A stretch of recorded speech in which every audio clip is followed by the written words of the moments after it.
Hallo alle! In this lesson, we're going to continue looking at the dative case, but we're going to switch from the indirect object that we did in our last lesson to the dative prepositions. So the Dative Prepositionen.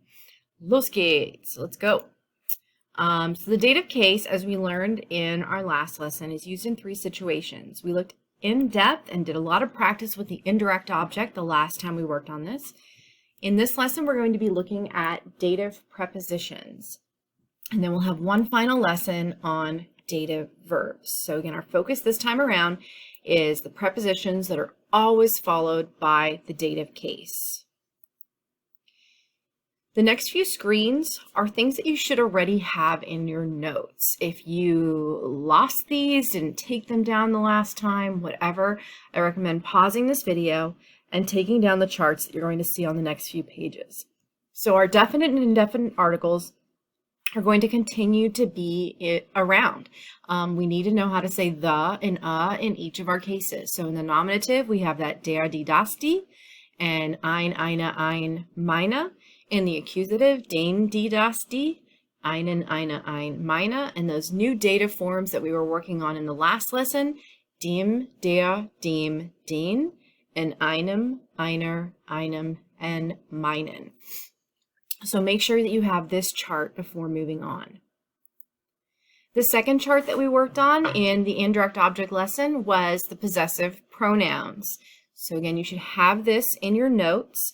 Otherwise, pause the video and take thorough notes on the possessive pronouns in the dative case. So the meinem, deinem, seinem, ihrem, unserem, eurem, ihrem, meiner, deiner, seiner, ihr, unser, euer, ihr, und so weiter. So etc., etc. You need these in this lesson as well. The next piece that we worked on in the dative for the indirect object were the personal pronouns. You need to make sure you have this chart handy or that you pause the video and take this down into your notes now. So the new piece is going to be the dative prepositions. In German 1, you learned the accusative prepositions, those dog food words, durch, ohne, gegen, für, Anytime we use those, the next word in the sentence was in the accusative case. The dative prepositions are going to work the same way. If you see one of these prepositions, the next word in the sentence would be in the dative case. Pause the video and take down each of the prepositions in German and each of the prepositions then in English. And they are aus, außer, bei, mit, nach, seit, von, zu, and gegenüber. You might wonder, maybe if you notice, why these are in alphabetical order except gegenüber. And I have a little song for you. So I learned this song in German class in high school a very long time ago, also known as, that would have been like 1990. So Frau Schmidt taught us this song to help us remember the dative prepositions. Aus, außer, bei, mit, nach, seit, von, zu, aus, außer, bei, mit, nach, seit, von, zu, aus, außer, bei, mit, nach, seit, von, zu, and it just goes on and on and on to the Blue Danube Waltz. However, it was later when I started learning German in college that I learned about gegenüber. So gegenüber was completely left out of Frau Schmidt's song because it just doesn't work in there. So aus, außer, bei, mit, nach, seit, von, zu, und gegenüber, we throw that in at the bottom. So aus meaning from or out of. We've seen aus before. For example, ich komme aus Carlisle, Pennsylvania. Außer meaning besides or otherwise, sometimes even meaning in addition to. And we'll see that. That's a pretty new one. We'll see that in our practice sentences and our exercises. Bei meaning with, at, near, and by in various situations. Mit meaning with. We've seen mit on multiple occasions. Nach meaning after or to, which we have also seen before. Seit is a new one, meaning since, also related to like for an amount of time. Von, from or of, and we've seen von before, for example, nicht weit von, not far from.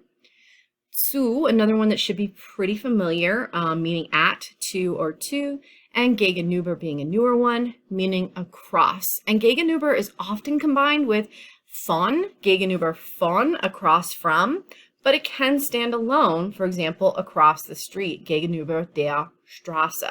So it does have a place to stand alone in our dative prepositions. One thing that we can see with our dative prepositions is that some of them can be formed into contractions. So take a minute to think about what is a contraction when it comes to language. So let's take a look at what a contraction is when we're talking about language. So we can combine some of our prepositions with a definite article. So we're going to combine things to form these contractions. In English, we combine, for example, I am becomes I'm. We can't do the same contractions in German that we can in English. Here's some we can do in German that you don't do in English. So bei and dem can be combined to become beim, which would be at the, or by the, or with the, depending on how it's being used. In English, we can't combine those words, but in German you can, and it's very common to see beim as a contraction versus standing as the two parts. Another contraction that we can see is von and dem become vom, from the. Zu and der combine to become zur, to the. And zu and dem can combine to become zum, also to the. Now it's important to note, you do not have to use these contractions. If you are more comfortable here in the early stages especially, keeping them the two separate words so you see the two separate parts, the by and the dem, so by the, at the, versus the contraction, use them as two separate pieces and don't put them together as a contraction. However, you will see them in texts in the future and should know that they are contractions of two words when you see them. So beim, vom, zur, and zum are the four contractions that we would be seeing as we're starting to deal with dative prepositions. Now let's look at some examples of using dative prepositions. As with the accusative prepositions, dog, food, durch, ohne, gegen, vor, and the word that follows the dative preposition always takes the dative case without fail. These change the next word in the sentence to the dative case. So let's look at some Beispiele, some examples. Geht mit meinem Vater. He goes with my father, or he is going with my father. Mit is a dative preposition, außer bei mit, and so we have to have the dative form of my in this sentence. It's important, as much as we focused on the indirect object in our last lesson, to remember that indirect object is not the only time we use the dative case. So there's nothing to do with the indirect object in this sentence. It is all about that preposition mit changing the next word in the sentence to the dative case. Geht mit meinem Vater. A second example, nach dem Film gehen wir zum Eiscafé. So after the movie, we are going to the ice cream parlor. So nach is a dative preposition. It changes der Film to dem in the dative case. And actually, if you notice, zum is also a dative preposition contraction of zu dem Eiscafé. As a third example, das Haus ist gegenüber der Straße. The house is across the street. So die Straße changes to der Straße in the dative case. Das Haus ist gegenüber der Straße. Okay? All right, so with all of these notes in front of you, including all of those charts, you are going to jump into some practice activities and written activities that are linked on Schoology. Und vergiss nicht, wenn ihr Probleme habt, bitte schreibt mir eine E-Mail und ich werde euch helfen. So never forget, if you're having any problems with this, please send me an email and I will help you out. Also viel Spaß mit dem Dativ Präpositionen.